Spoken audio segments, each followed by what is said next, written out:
Welcome to the channel, everybody. We got quite the episode today. What's on tap, Rob? We've got Michael Moore on some show, and he was talking about how Biden is screwing everything up with Israel. Because, Michael Moore is all about Michigan, but he hates Republicans. But he's not a fan of Biden's right now either. So we're going to see what he's got to say. All right, let's get into it. Here we go. Michigan will be one to watch this November for several reasons. During Tuesday night's Democratic primary, more than 100,000 Michiganders sent a message to President Biden, casting an uncommitted vote in protest of his administration's handling of Israel's war on Gaza. A reminder, in 2020, Biden won Michigan by fewer than 150,000 votes. While he still won Tuesday night's primary, the uncommitted movement does not stop with Michigan and will not until Biden shows that he hears the message being sent. Joining me now to discuss this is Academy Award-winning filmmaker Michael Moore. He is also part of the group Listen to Michigan, which helped organize the uncommitted push. Michael, it's great to see you again. Thank you so much for making time for us. Earlier this week, you said what Biden is participating in is something that is killing civilians and children. More than 30,000 Palestinians have now been killed in this ongoing war. At this point, does the president stand a chance at winning back some of those or any of those uncommitted voters? Would calling for a ceasefire at this moment be enough? No, but it would go a long way. We organized this campaign, Listen to Michigan, Mr. President, please. We organized this in less than 3 weeks.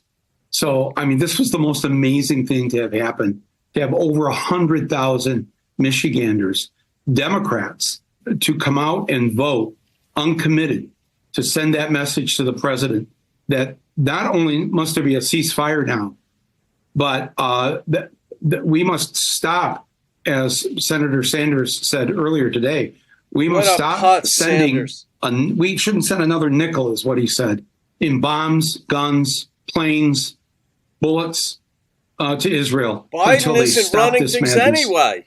And I think that is how people felt going to the polls on Tuesday, that we needed to send a strong message. Now, for people listening to this to think, oh, why are we throwing the election to Trump? One thing I feel safe saying is that those who voted uncommitted on Tuesday are not going to vote for Trump. My fear, and the reason why those of us started this campaign, is to basically save Biden from himself. Because of what he's done, to support this massacre, to fund it, to be the bank for Israel in the slaughter of these people, he is essentially guaranteeing that thousands and thousands of Americans are going to stay home and not vote on election day because they're not going to vote for Trump. Well, they might. This is how Trump could win, because that 150,000 he won by in 2020, Hillary lost Michigan by just 11,000 votes. Yeah. That's 2 votes on average, 2 votes per precinct in Michigan. That's it. That's how close this could be. Well, so does your conscience allow you to let Trump win? No. What it means actually to me personally is that now I've got to double and quadruple my efforts to make sure Trump loses, because Biden is working against me. That makes Biden no is working sense against the Democrats. The fact that Joe Biden isn't listening to the people is a sad thing. It's going to hurt him. Well, there we have it. He looks very conflicted, that Michael Moore. He says on the one hand, Biden won't listen. Well, Biden isn't running anything anyway. And then he's going to quadruple his efforts to make sure Trump doesn't get in because Biden's working against him. What does that even mean? I don't know. He probably knows. He just said it the wrong way or something. But here's the thing. People are starting to turn to Trump because there weren't wars going on when Trump was in office. Foreign leaders just didn't want to mess with Trump because he was unpredictable and he didn't put up with stuff. There's so many things, but I don't know. Michigan is a funny state, but it's a swing state. They stayed home with Hillary, that's for sure, in 2016. She didn't campaign in Michigan. She thought she had it locked up. Her husband, Bill, said, "You've got to get to Michigan." She said, "I've already got it. I don't need to get there." Well, she was wrong. And people are starting to see, yeah, we didn't like and we don't like the way Trump is personally, but as far as politically, as a leader, the borders were safe. The cities were in decent shape. I don't know. This is a crazy time. Maybe it's just because we're paying so much attention to it that it seems crazier than in time past.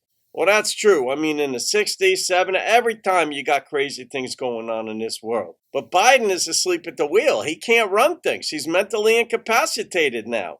But you've got a lot of people upset. Look at the universities now, like at Columbia and in and Harvard and UPenn and places where they're canceling valedictorians and graduation speeches because of all the violence now with the Jewish people. They're coming out against Jews. I mean, if I was Jewish, I'd be scared too. Right, me as well. My Jewish friends too, they're very concerned. But some of them are very strong in taking action. So we'll see where this all goes. But I don't know what Israel is supposed to do. I get that there may be an inappropriate response in some sort of conflict.